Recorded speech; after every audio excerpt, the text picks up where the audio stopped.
Assalamualaikum warahmatullahi wabarakatuh. Waalaikumsalam Waalaikumsalam warahmatullahi wabarakatuh. warahmatullahi wabarakatuh. Assalamualaikum Oke, warahmatullahi wabarakatuh. ketua kelas, untuk mengawali pagi hari ini kita belajar agar lebih bermanfaat. Silakan dipimpin doa dulu. Sebelum memulai pada kegiatan pagi hari ini, marilah kita berdoa menurut agama dan kepercayaan masing-masing. Berdoa dimulai. Selesai. Terima kasih Jamil.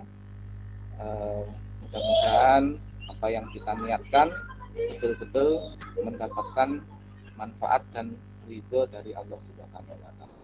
Baik, sebelum Bapak mulai, Bapak absen dulu. Yang pertama Ahmad Zaini, Hadir. Ali Jamil, ketua kelas. Hadir Pak. Chandra, Hadir Pak. JP Hermansyah, Hadir Pak. Fajarudin, Hadir Pak. Indra Hadi, Hadir Pak. Lutfi Warsito, Hadir Pak. Muhammad Muharram, Hadir Pak. Muhammad Nur Fadilah, Hadir Pak. Muhammad Yusuf, Hadir Pak. Sadam Rizky, Hadir Pak. Tommy Gunawan, Hadir Pak. Valentino. Hadir Pak. Baik, terima kasih. Kemarin kita sudah membahas terkait dengan pengelasan pada tahap apa kemarin, root atau penembusan, terus kemudian apalagi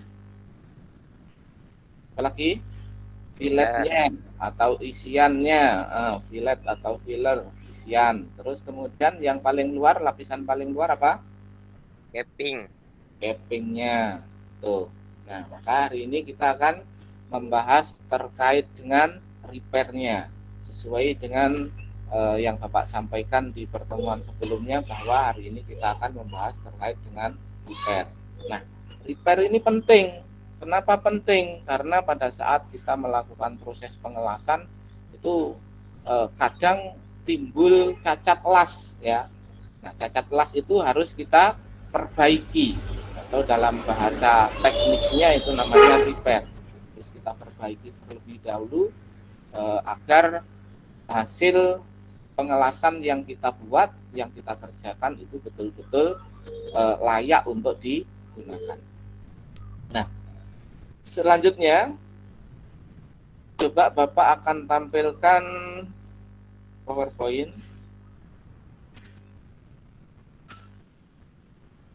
Sudah siap semuanya ya? Ada yang belum makan? Sudah sarapan semuanya? Sudah Pak. Pak. Terima kasih. Jadi nanti diikuti dengan baik, karena repair ini jarang sekali dibahas. Ya, jarang sekali dibahas. Apakah itu dibahas pada bab khusus? Itu enggak ada. Ya, terus kemudian kalau dilihat di website itu juga jarang ditemukan. Kemudian di YouTube misalnya, kalau kita pada zaman sekarang ini biasanya orang-orang mengandalkan YouTube untuk menambah wawasan, atau Google pada umumnya. Tapi ternyata kalau kita ketik repair itu belum ada yang muncul, atau jarang sekali. Bahkan mungkin baru satu-satunya. Nah, makanya diperhatikan betul-betul. Baik, Bapak lanjut. Nah, kompetensi dasar yang akan kita pelajari pada hari ini adalah menerapkan teknik pengelasan pelat dengan pelat pada sambungan tumpul posisi vertikal dengan las busur manual SMAW 3G. Keterampilannya melakukan pengelasan pelat dengan pelat pada sambungan tumpul posisi vertikal dengan las busur manual SMAW 3G. Nah, di pengetahuan ada indikator pencapaian, ada tujuan pembelajaran. Yang pertama adalah mengidentifikasi posisi pengelasan 3G dengan menggunakan las busur manual. Ya, ada diskusi yang siswa dapat mengidentifikasi posisi pengelasan SMAW 3G. Nah, baru kemudian mengidentifikasi arah dan gerakan elektroda sesuai dengan prosedur. Melalui diskusi, siswa dapat mengidentifikasi ketentuan arah dan gerakan elektroda sesuai prosedur BPA atau disebut dengan BPS, Building Procedure Specification, dengan penuh percaya diri. Lanjut di keterampilan, indikator pencapaian mengetahui cara memeriksa hasil pengelasan dan membandingkan dengan standar baku dengan tujuan setelah memperhatikan penjelasan guru, siswa dapat mengidentifikasi pemeriksaan terhadap seluruh hasil pengelasan secara visual. Nah, berikutnya mengidentifikasi cara repair dalam pengelasan plat dengan plat pada sambungan tumpul posisi vertikal 3G dengan las busur manual. Dengan tujuan setelah melihat tayangan video, siswa dapat mengidentifikasi cara melaksanakan proses repair. Nah, baik, posisi 3G. Masih ingat posisi 3G kemarin? Posisi 3G itu posisi yang bagaimana? Posisi yang sejajar dengan wajah, Pak. Posisi yang Jadi sejajar. benda kerja sejajar dengan wajah. Baik. Nah, ini ya, seperti yang disampaikan temanmu tadi, bahwa posisi 3G itu posisi yang sejajar dengan wajah, ya. Nah, ini pada gambar ilustrasi tampil bahwa benda kerja ini 50 mili di atas pandangan mata lurus. Tuh. Kenapa seperti ini? Karena dengan posisi ini, posisi 3G ini, kalau benda kerja itu terlalu turun, maka kita akan membungkuk mengelasnya. Kalau terlalu naik, ya, benda kerja ini terlalu naik, maka kita tidak akan bisa memantau pergerakan elektroda. Seperti itu. Nah, lanjut.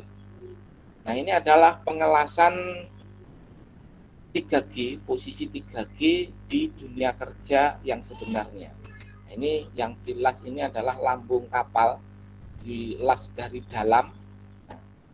Kebetulan kita saat ini dipercaya pemerintah pusat untuk diproyeksikan menjadi ibu kota negara, maka peluang kerja sebagai welder itu sangat besar sekali, sangat besar. Maka dari itu kalian yang sudah masuk di jurusan teknik pengelasan ini seharusnya belajar betul-betul, bersyukur bisa masuk di teknik pengelasan.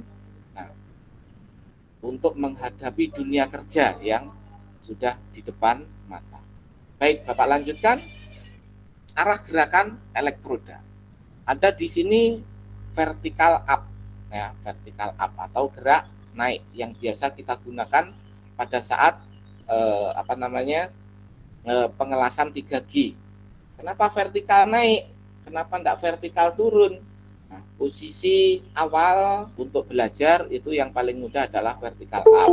Nanti tidak menutup kemungkinan kalau sudah lihai, pandai dalam melaksanakan pengelasan 3G dengan vertical up, maka bisa mencoba untuk vertical down atau arah turun. Nah, tentunya dengan pertimbangan-pertimbangan elektroda yang digunakan, terus kemudian posisi pengelasan yang sebenarnya itu memungkinkan apa enggak dilaksanakan proses vertical down. Baik, selanjutnya adalah gerakan elektroda. Gerakan elektroda di sini gerakan mengayun, ya, mengayun. Usahakan pada saat mengayun elektroda itu yang digerakkan itu adalah lengannya, ya, jangan pergelangannya. Artinya lengan itu yang sini, ya, mulai dari siku. Kalau yang digerakkan tangan, ya, pergelangan tangannya begini, nanti sudutnya akan berubah.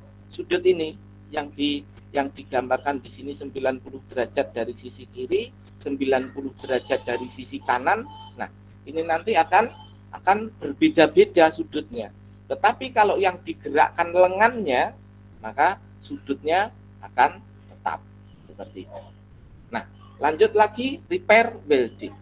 Nah, tadi sudah Bapak sampaikan bahwa repair welding itu sangat perlu dicermati, diperhatikan, karena tidak menutup kemungkinan hasil pengelasan yang kita lakukan itu terdapat cacat kelas. Gitu ya. Untuk mendapatkan hasil welding yang 100% baik dalam suatu proyek fabrikasi hampir tidak dapat dicapai. Terkadang didapatkan welding tersebut terjadi reject, dikembalikan sehingga harus dilakukan perbaikan. Nah, penyebabnya apa? Ada penyebab yang ini dibedakan menjadi dua. Penyebab ini dibedakan menjadi dua. Yang pertama, penyebabnya adalah karena benda kerja itu atau materialnya. Bisa benda kerjanya, bisa elektrodanya, dan lain sebagainya. Penyebab yang kedua adalah kompetensi atau keahlian dari welder yang mengerjakan. Nah, dijelaskan di sini bahwa yang pertama repair karena lack skill of welder. Pada pembahasan kali ini banyak istilah-istilah yang menggunakan bahasa Inggris untuk mengingatkan ya kalian dengan istilah-istilah yang menggunakan bahasa Inggris, karena kita sebagai orang teknik itu memang panduan-panduan yang ada itu banyak yang menggunakan bahasa Inggris. Welding defect ya seperti porosity, slack inclusion, lack of fusion, undercut ya. Ini umumnya berasal dari skill welder yang kurang memadai untuk melakukan pengelasan yang baik. Nah, penyebab yang kedua adalah defect karena engineering aspect yang berupa crack atau distortion. Nah, ini yang tidak bisa kita antisipasi sebelumnya. Karena crack ini atau retak, nah ini bisa disebabkan oleh suhu atau cuaca, kemudian distorsi, ini seperti itu juga. Tetapi bisa kita cegah, ya bisa kita antisipasi dengan misalnya pengaturan arus kalau crack, terus kemudian penyimpanan pasca pengelasan. Kemudian kalau distorsi itu kita mencegahnya dengan mengatur sudut seperti yang pertemuan sebelumnya. Baik, lanjut ketentuan repair. Apa saja yang seharusnya kita perhatikan sebelum kita melaksanakan proses repair? Yang pertama, welding sudah dimasukkan ke dalam kategori repair apabila discontinuity yang ditemukan telah melewati acceptance kriteria yang disetujui, sudah melalui pemeriksaan. Acceptance kriteria bisa berupa aturan yang disebutkan dalam kode dan standar, dan bisa juga berupa client specification. Client specification kemarin dicontohkan apa? Ya, orang yang mengontrol hasil pengelasan kita, ya orang lain atau pihak ketiga. Lanjut, seorang quality control inspector atau welding inspector harus bisa memahami dan merumuskan acceptance kriteria yang sudah disepakati dalam proyek tersebut. Misalnya, kita mengerjakan sebuah jembatan, misalnya ya, mengerjakan sebuah jembatan. Nah, kemudian sudah ada gambar panduan bahwa ini dilas dengan ketebalan sekian, terus kemudian benda kerjanya atau bahan yang digunakan ketebalannya sekian, kemudian sudut potongnya sekian. Nah, semuanya itu harus dikontrol. Setelah selesai itu ada namanya welding inspector. Sudah sesuai apa belum dengan gambar? Disesuaikan dengan WPS, sudah sesuai apa belum proses pengelasannya? Gitu. Nah, kalau belum, berarti ada defeknya, ada cacatnya, harus diperbaiki. Gitu. Nah, lanjut lagi, sambil kita mengingat materi kemarin, bahwa pada jalur pengelasan, terutama di kampuh V yang sering kita gunakan, maka di sini ada jalur yang pertama ada root, kemudian ada jalur kedua filler, kemudian jalur terakhir itu namanya capping. Melalui gambaran ini yang kemarin sudah Bapak sampaikan di pertemuan sebelumnya, kita akan dengan gambar ini kita akan membahas terkait dengan proses repair. Pada jalur pertama, ketika kita melaksanakan root, ya, pada saat kita melaksanakan root, terus kemudian kita periksa secara visual, kita amati, kalau di situ terdapat cacat, pada saat root ini, setelah selesai kita periksa ternyata ada cacatnya, maka disinilah ya kita akan melakukan repair. Jangan kemudian cacat itu kita tumpuk dengan fillernya, dengan isiannya. Nah, kalau terjadi hal yang seperti itu, maka cacat yang ada di jalur root itu sudah tidak bisa kita perbaiki lagi. Bisa kita perbaiki hanya dengan pekerjaan yang sangat sulit. Artinya kita harus menghilangkan fillernya dulu, kemudian bisa kita merepair root. Begitu juga di jalur filler. Ketika di sini setelah kita amati, selesai mengerjakan, kita amati kemudian ada cacat, ya pada saat ini juga kita lakukan repair. Jangan menunggu setelah capping saja. Nah, tidak bisa seperti itu. Karena apa? Nanti ketika dilakukan pengujian secara spesifik, ya nanti akan bisa terlihat. Misalnya diuji dengan menggunakan radiograf, ya. Kalau di dunia medis biasanya bisa kita lihat dengan biasa kita kenal dengan orang hamil yang di USG itu. Nah, itu melalui frekuensi radio atau radiograf. Nah, itu bisa terlihat cacat yang ada di dalam lapisan yang terdalam mungkin. Nah, itu bisa terlihat. Wong bayi aja yang ada di dalam perut itu bisa terlihat sempurna. Nah, gitu. Ya, gambarannya seperti itu. Lanjut lagi. Nah, urutan penyelesaian. Sebelum Bapak lanjut, mungkin di sini ada pertanyaan. Saya, Pak. Baik, silakan. Ali Jamil.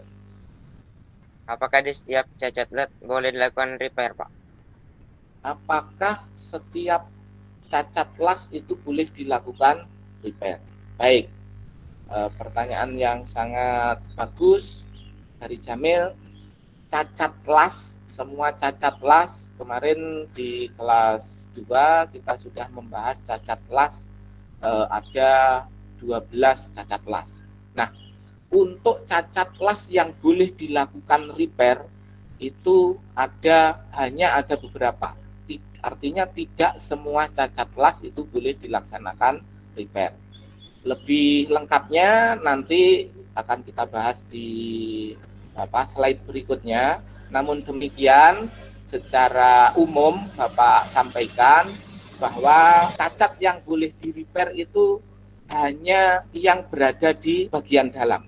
Pada saat rootnya, pada saat filler, kemudian pada saat capping, nah ini sudah tidak diperkenankan lagi untuk dilakukan repair. Nah, garis besarnya seperti itu, Jamil ya. Nah, nanti untuk lebih detailnya akan Bapak bahas di slide berikutnya.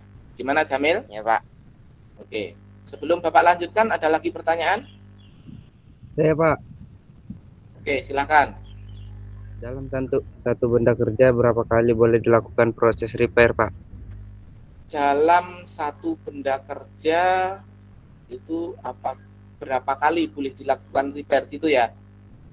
Iya, Pak. Baik, pertanyaan yang sangat bagus. Untuk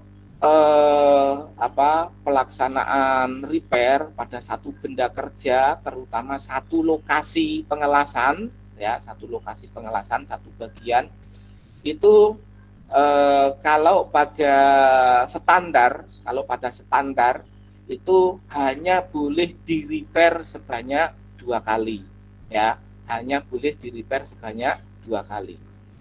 Tapi pada saat ujian UKK misalnya, atau pada saat lomba, ya baik itu lomba LKS maupun lomba ASEAN Skill Contest misalnya, nah di situ tidak ada batasnya. Karena apa? Itu hanya sekedar penilaian.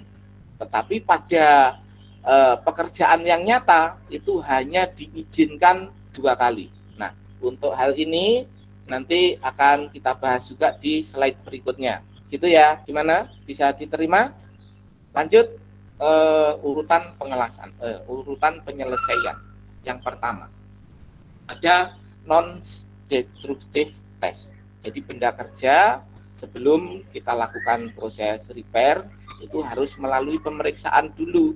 Betul-betul hasil pengelasan kita itu akan betul-betul hasil pengelasan kita itu cacat gitu. Nah, penjelasannya seperti ini. Hampir 100% suatu welding didefinisikan sebagai repair setelah mendapatkan non-destructive test report dari joint welding yang dilakukan. Penyambungan pengelasan yang dilakukan. Hasil pengecekan visual hampir bisa dilakukan secara negotiable di lapangan antara quality control department dan production. Antara yang melihat dengan yang memproduksi. Kalau pada saat ujian berarti ya pengujinya dengan yang mengelas. Itu. Non-destructive test harus disiapkan untuk mengajukan perbaikan welding sebagaimana dasar dilakukannya proses repair. Nah, ini berlaku untuk pekerjaan yang ada di proyek-proyek di perusahaan yang sebenarnya. Namun ini tidak berlaku pada saat ujian atau lomba. Itu ya. Lanjut ke berikutnya, persiapan WPS, Welding Procedure Specification. Yang kemarin sudah Bapak sampaikan ASMI 9, kemudian meminta WPS repair secara khusus, artinya cukup kalau kita mempunyai qualification WPS groove dapat digunakan untuk melakukan repair welding. Artinya orang yang merepair itu harus sudah mempunyai sertifikat kompetensi untuk melakukan pengelasan ya pada posisi itu. Kalau kita lihat ke AWSD 11 ya, yang kemarin bersamaan Bapak sampaikan di ASMI 9, berikutnya Bapak sampaikan D11-nya. Nah, hal ini diwajibkan menggunakan WPS khusus repair. Nah, WPS yang kemarin Bapak bagikan juga itu yang biasa digunakan untuk standar pengelasan. Nah, itu diisi kembali, cari lembar WPS yang kosong, kemudian diisi bahwa benda kerja itu perlu dilakukan repair. Nah, dari data WPS kemudian kan bisa dilihat bahwa mungkin kesalahannya seperti ini. Apa ampernya yang terlalu tinggi? Apakah ampernya yang terlalu rendah? Seperti itu bisa dilihat dari WPS sebelumnya, WPS prosesnya. Ya, dari WPS proses kemudian bisa kita terbitkan lagi ada WPS repairnya. Nah, lanjut. Yang ketiga, langkah ketiga, defect removal. Sebelum melakukan welding repair, perlu kiranya membuang bagian welding yang ada defeknya. Seperti tadi yang Bapak jelaskan, bahwa ketika misalnya root itu terjadi defect, maka harus kita hilangkan dulu. Menghilangkannya dengan cara apa? Apakah bisa dengan menggunakan grinding, dengan menggunakan gerinda, atau dengan cara yang lain? Begitu. Itu kita pertimbangkan dulu. Nah, intinya bahwa defect, cacat itu harus kita hilangkan dulu. Kemudian kita lakukan proses repairnya, pengelasan ulang. Nah, baru langkah keempat adalah proses pengelasan. Aturan mainnya bagaimana? Melakukan welding repair. Ya, tentunya dengan mengacu terhadap WPS repair yang baru kita buat. Dengan dasar WPS proses. Original welding perlu dilaksanakan seperti temperatur preheat, ya, pemanasan mulanya, kemudian parameter welding prosesnya. Parameter welding proses kemarin ada apa saja di sini? Ada ampernya. Kemudian apa lagi? Diameter elektroda. Kemudian lagi jarak busur, itu ya. Terus ketebalan pelat, Itu semuanya menjadi satu pada parameter ini. Kalau diameter yang digunakan 2,6 misalnya, ya, diameter elektroda yang kita gunakan 2,6. Berarti ampernya berapa, kan begitu.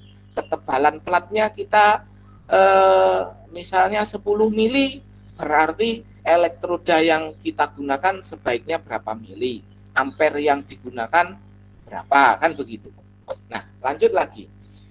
Welder yang qualified, ya, yang sudah tersertifikasi. Nah, ini sebagai langkah ke. Lanjut sekarang langkah ke-5. Re-NDT. Setelah dilakukan proses pengelasan ulang sesuai dengan BPS repair, ya, maka Bellman tersebut perlu diinspeksi lagi, ya, diperiksa kembali secara visual. Apakah cacat pengelasannya masih muncul? Apakah cacat pengelasannya sudah hilang? Nah, ini maka dinamakan ada re-NDT, pemeriksaan ulang, non-destructive test secara visual.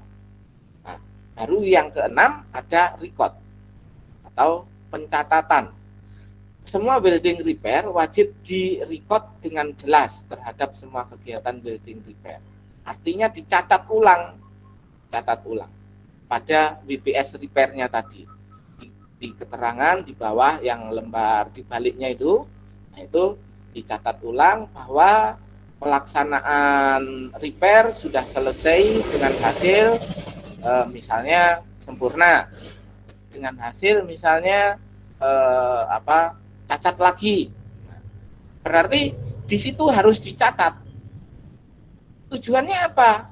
Pencatatan ini agar kalau sewaktu-waktu kita akan melakukan pengelasan berikutnya, produk yang selanjutnya itu bisa kita analisa bahwa terjadinya cacat itu karena ini.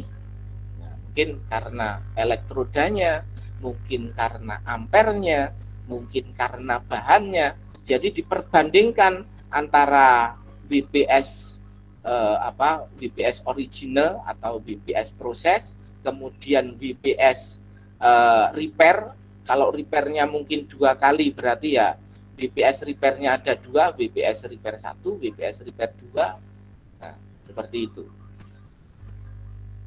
Ya, itu tujuan penulisan dari WBS. Lanjut. Baru urutan yang terakhir setelah defect sudah dinyatakan tidak ada. Nah, pertanyaan temanmu tadi, ya, Bapak akan jelaskan di sini. Apakah kita boleh merepair tanpa batas terhadap suatu lokasi building area? Ya, tadi sudah Bapak gambarkan secara umum bahwa proses repair itu yang diizinkan hanya 2 kali. Kenapa seperti itu? Coba kita perhatikan penjelasannya. Umumnya, proyek atau klien specification membatasi frekuensi repair. Tidak boleh lebih dari 2 kali repair. Ya, kenapa seperti itu? Karena benda kerja ini kalau mengalami pemanasan yang berlebih, tetapi karena ada defect, kemudian kita gerinda ulang misalnya untuk menghilangkan defeknya, maka di situ terjadi pemanasan lagi, pemanasan lebih. Kemudian kita lakukan pengelasan lagi, ya, maka pemanasannya berulang-ulang berlebih yang dapat mengakibatkan struktur mikro pada logam itu berubah. Kalau struktur logamnya berubah, maka kekuatan benda kerja, kekuatan konstruksi itu juga akan berubah. Jadi sudah tidak sesuai dengan gambar atau proyek yang sudah kita rencanakan seperti itu. Itu ya. Gimana? Yang bertanya tadi siapa? Indra? Gimana? Sudah bisa diterima? Bisa, Pak. Baik. Nah, Bapak lanjutkan lagi ya. Di sini Bapak akan tampilkan video. Silahkan diperhatikan. Nah, ini proses repairnya. Misalnya sudah Baik, terjadi video ini diambil sebagai media pembelajaran gimana proses suaranya repair bisa kedengaran? pada pengelasan Ya, SM Pak. Bisa, Pak. 3G. Nah, pada Benar, Pak. saat repair yang perlu Oke. kita pertimbangkan Perhatikan adalah baik-baik. jenis cacat las yang boleh dilakukan repair atau apa saja. Yang kemarin sudah kita bahas, ada 4 hal cacat las yang boleh dilaksanakan repair. Yang berikutnya tentunya adalah manfaat dari repair itu. Apakah dengan kita merepair itu lebih menguntungkan atau justru malah merugikan, seperti itu. Nah, ini yang sudah dilakukan proses penggerindaan, penghalusan. Dari video yang sekilas itu kita bisa menggambarkan. Yang pertama, pada saat repair itu posisinya ya, posisi repair itu tetap seperti pada saat kita melakukan proses pengelasan 3G. Nah, artinya benda kerja itu tidak boleh dirubah posisinya. Jadi posisinya ya tetap di posisi 3G. Posisinya di depan wajah. Itu ya. Dengan kita berdiri tegak di depan wajah, nah itu posisi repairnya juga seperti itu. Nah, itu yang pertama. Baru yang kedua, ya pada saat repair perlu kita pertimbangkan. Misalnya dengan kita melaksanakan repair, ya, dengan kita melaksanakan repair itu apakah betul-betul dengan repair itu bisa menghemat bahan atau justru malah merugikan. Tentunya kalau kita melaksanakan repair kan menggunakan gerinda. Tentunya di situ ada mata gerinda, kemudian menggunakan arus listrik, gitu kan. Nah, coba dari situ dipertimbangkan, ya, apakah lebih baik menggunakan bahan baru, apakah lebih baik dilaksanakan proses repair, seperti itu. Nah, lanjut lagi ya untuk pertimbangan-pertimbangan pada saat repair nanti silahkan dibaca kembali di modul yang kemarin Bapak bagikan, terus kemudian bisa juga dibuka di Google, coba searching di Google. Nah, terkait dengan repair, nah, apa saja yang perlu dipertimbangkan seperti itu. Namun pada buku itu sudah Bapak tulis lengkap ya terkait dengan pertimbangan-pertimbangan pada saat repair. Baik, Bapak lanjutkan. Ini cacat las yang boleh dilakukan repair. Tadi yang sudah ditanyakan oleh temanmu, apakah semua cacat las itu boleh dilakukan repair? Ya. Jawabannya bagaimana tadi? Ya, proses repair itu hanya bagian yang di dalam. Sedangkan bagian luar itu tidak diperbolehkan untuk repair. Itu ya. Seperti contoh misalnya. Nah, sebelum Bapak lanjut, Bapak sampaikan contohnya. Kalian pernah melihat sesis sepeda motor, ya? Misalnya antara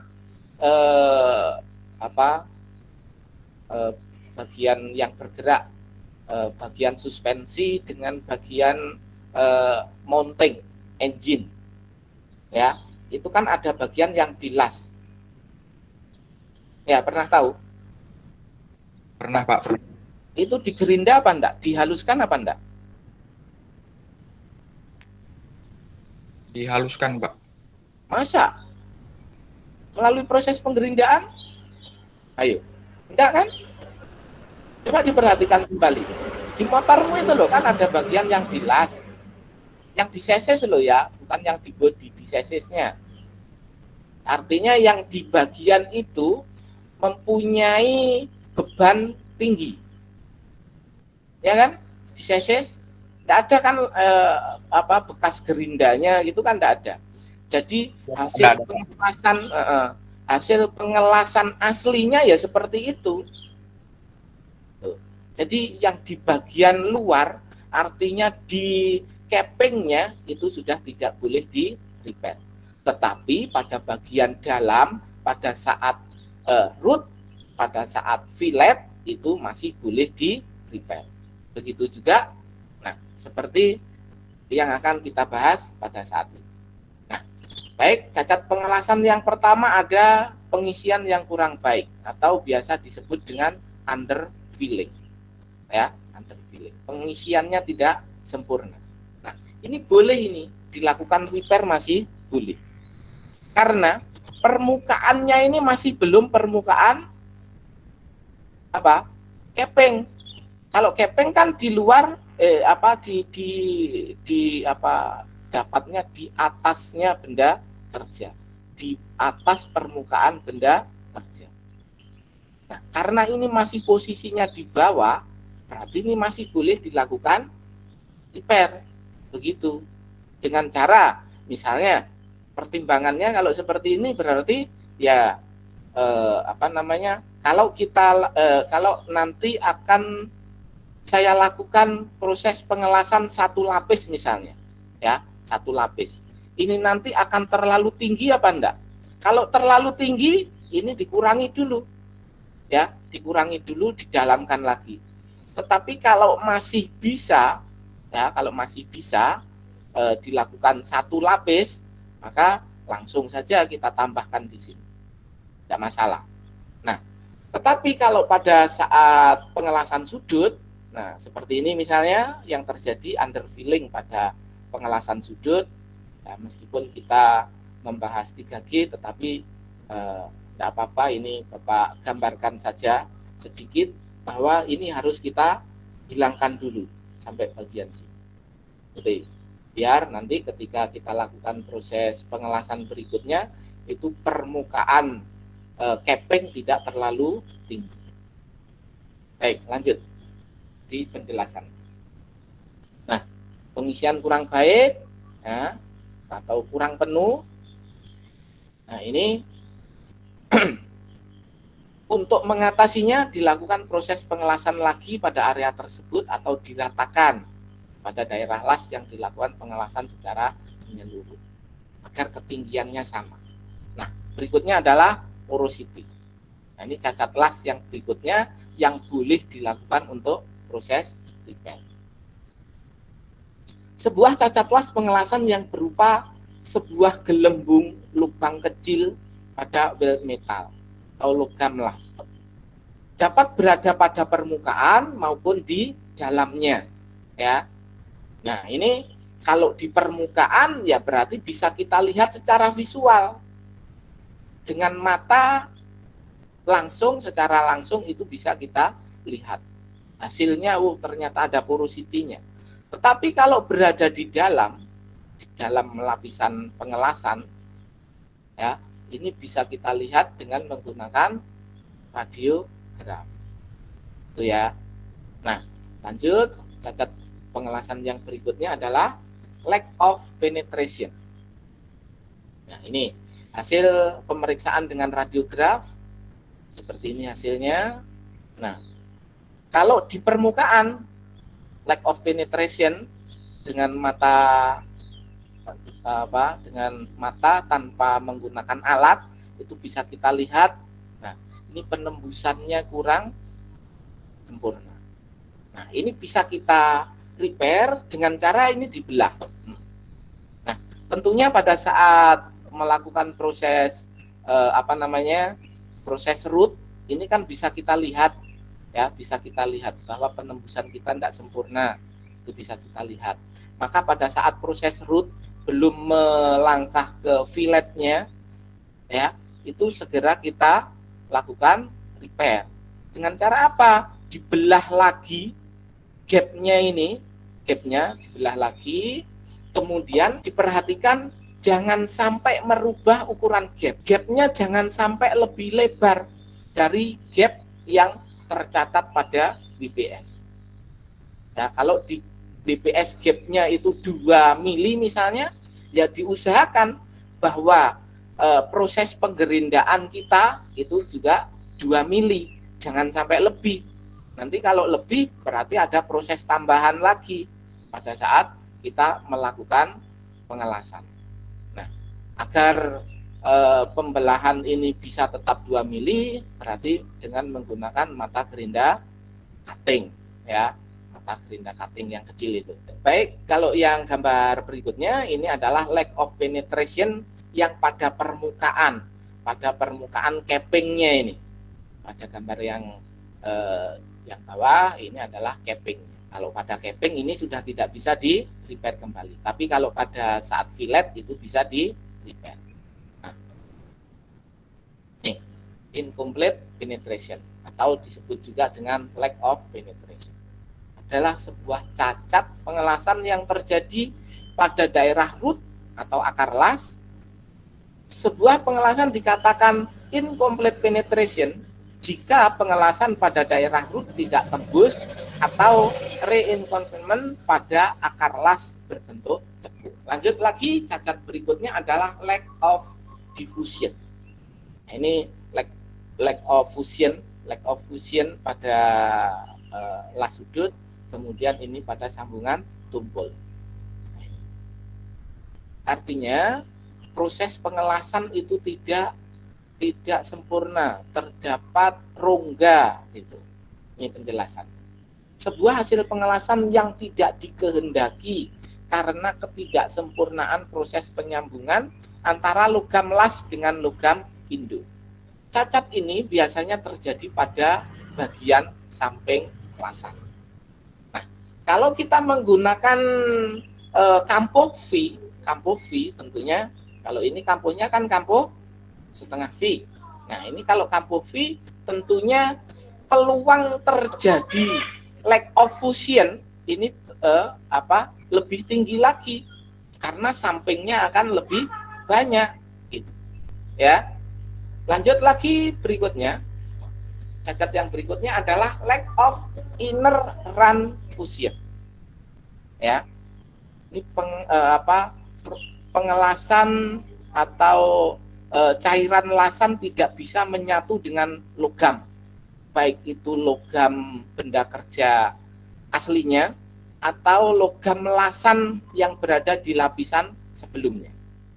Itu cacat las yang tidak fusi, tidak bisa menyatu di antara layer, apakah dari root dengan fillet itu tidak bisa menyatu, atau dari fillet dengan capping tidak bisa menyatu. Nah, itu bisa kita lakukan proses repair. Cacat ini terjadi dapat dikarenakan arus yang terlalu rendah, sudut elektroda yang tidak tepat, dan pengelasan yang terlalu cepat.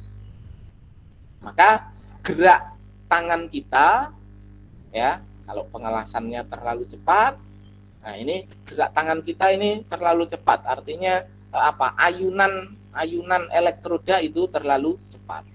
Maka di WPS berikutnya, ya, di WPS yang WPS repairnya itu nanti ya diisi bahwa ayunan terlalu cepat, maka untuk mengantisipasinya pada saat repair itu ayunannya diperlambat gitu. Kemudian sudut elektroda yang tidak tepat misalnya karena tangan kita yang bergerak adalah pergelangan tangan yang menyebabkan sudut elektroda itu berubah-ubah. Nah, maka pada saat melakukan proses pengelasan itu kita harus konsisten gerakannya, ya, konsisten seperti yang pertemuan sebelumnya kita bahas. Nah, ini adalah cacat las root concavity, ya, root concavity atau cacat las atau proses root yang tidak sempurna. Penyebabnya apa? Dikarenakan persiapan sebelum pengelasan yang kurang baik, seperti root gap yang terlalu sempit, ya, root gapnya ini terlalu sempit. Misalnya pada ketentuan itu tertulis 2 mili, tetapi ternyata setelah kita lakukan root ternyata menciut, mungkin karena tag wheel-nya lepas atau mungkin karena kekuatan tarik dari elektroda itu lebih tinggi, nah itu bisa menyebabkan root gap itu menyempit. Atau memang karena pada saat tag well itu memang dibikin sempit, nah itu bisa menyebabkan terjadinya root concavity. Nah, berikutnya lagi adalah pengaturan arus yang kurang tepat. Biasanya terlalu kecil sehingga panas cairan lasan itu tidak bisa menembus, tidak bisa mencairkan, tidak bisa melelehkan face rootnya, begitu. Nah, lanjut lagi. Arus las yang terlalu besar juga menyebabkan root concavity.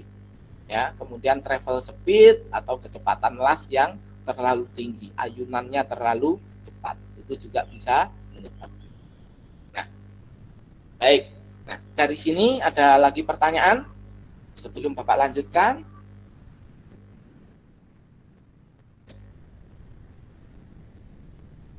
Oke, kalau tidak ada, sekarang peralatan repair.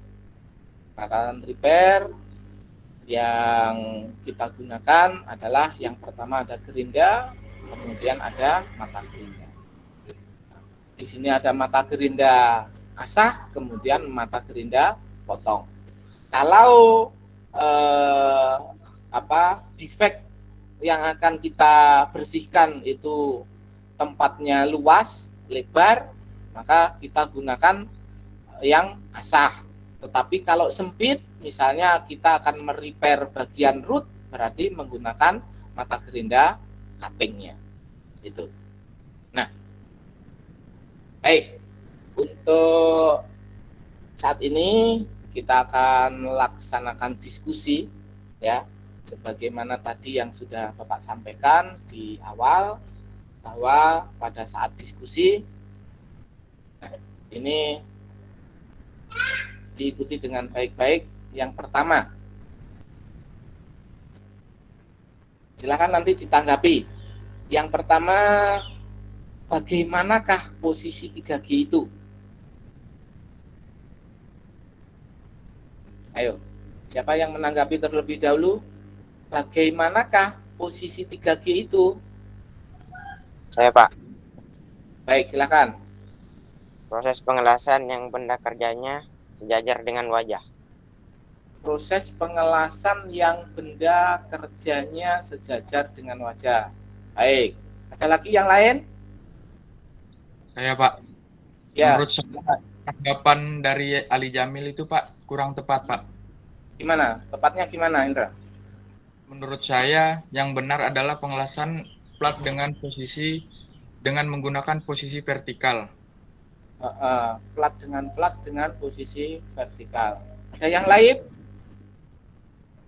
Tanggapan yang lain apa enggak? Ada apa enggak?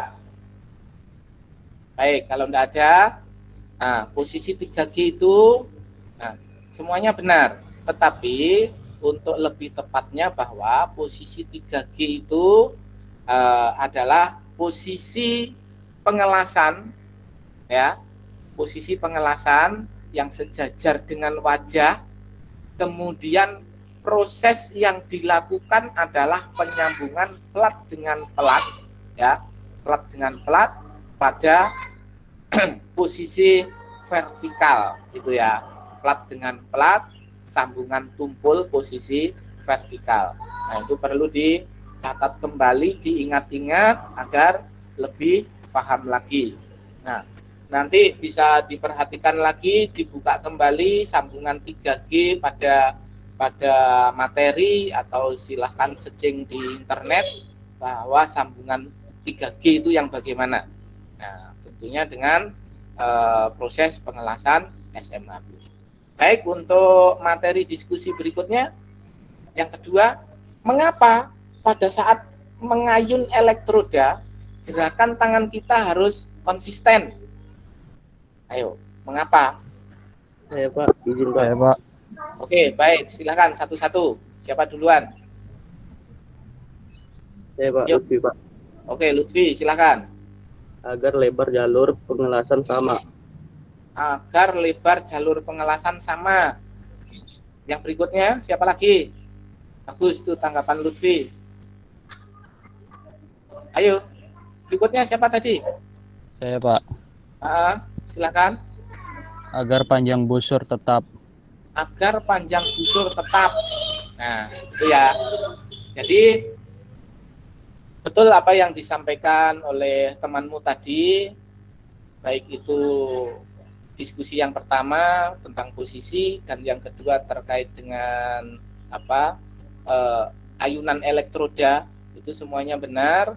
Tetapi untuk lebih tepatnya bahwa pada saat mengayun, kenapa elektroda itu harus gerakan tangan kita itu harus konsisten, ya, konsisten waktunya, konsisten jaraknya. Kalau konsisten jaraknya, ya berarti jarak busur atau panjang busur itu harus tetap, ya, panjang busur harus tetap. Jarak elektroda dengan benda kerja itu harus sama. Dari awal proses pengelasan sampai di akhir proses pengelasan itu harus sama. Itu. Konsisten waktunya berarti ya berhenti di sisi kiri berapa detik, berhenti di sisi kanan berapa detik. Nah, itu harus konsisten sama, ya. Biar jalur pengelasannya tetap sama. Ya, gitu. Kalau pada saat root berarti ya biar penembusannya sama, ketinggian akarnya itu bisa sama. Tidak ada yang tinggi, ada yang rendah, maka itu akan menjadi cacat las. Gitu. Nah, baik. Untuk berikutnya, nah, ini karena waktu yang tersedia sangat terbatas, maka sebelum diakhiri, dari hasil pertemuan pembelajaran pada kali ini, ya, apa yang bisa kita simpulkan, ya. Ayo silakan, siapa? Kesimpulannya apa pertemuan pada pagi? Silakan Jamil, apa Indra? Siapa lagi? Halo.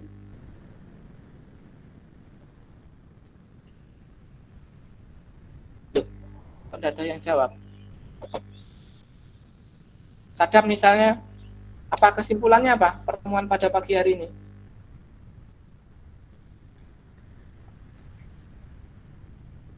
Ya, silakan. Mikrofonnya diaktifkan dulu.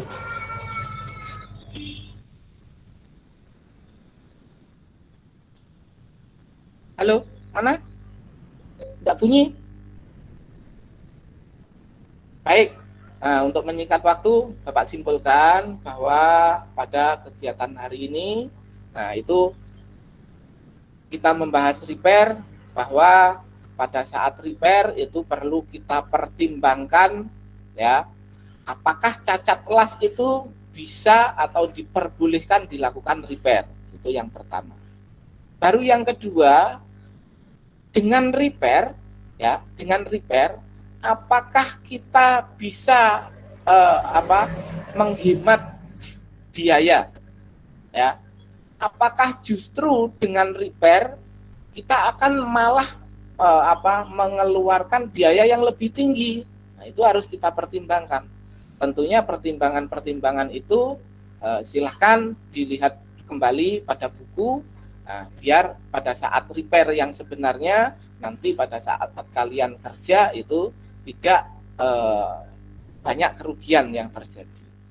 Baru yang berikutnya, kesimpulannya bahwa pada saat sebelum melakukan repair itu perhatikan dulu WPS yang ada, WPS originalnya, WPS prosesnya itu diperhatikan, kemudian digunakan untuk menganalisa proses repair yang kemudian dicatat pada WPS repair bahwa proses yang dilakukan perubahannya itu nanti bisa kita amati, bisa kita jadikan acuan untuk proses pengelasan berikutnya.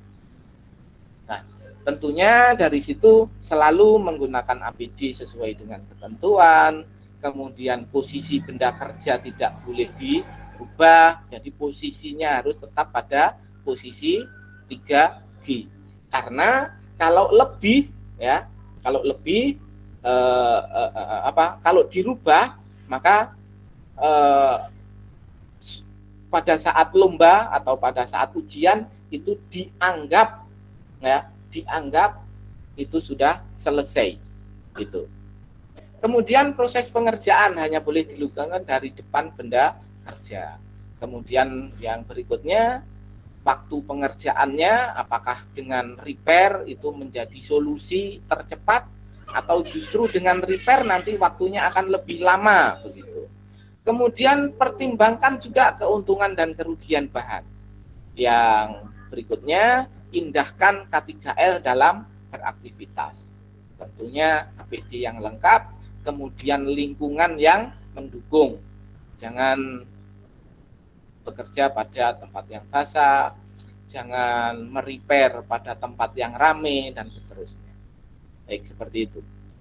Nah, ini ada PR, nanti akan Bapak screenshot saja ini untuk lebih cepatnya. Ya, silahkan untuk tugas ini dikerjakan, kemudian dikumpulkan melalui grup WA ya. Jadi di pertemuan yang akan datang Bapak bahas jawabannya juga hasil dari pekerjaanmu masing-masing. Itu ya. Untuk berikutnya minggu depan kita akan membahas terkait dengan proses pemeriksaan benda kerja. Ya. Proses pemeriksaan benda kerja, di situ ada destructive test, pemeriksaan yang merusak benda kerja, serta pemeriksaan yang non-destructive test atau pemeriksaan yang tidak merusak benda kerja. Seperti itu. Baik, untuk pertemuan pada hari ini Bapak kira cukup. Kemudian untuk pertanyaan-pertanyaan biar lebih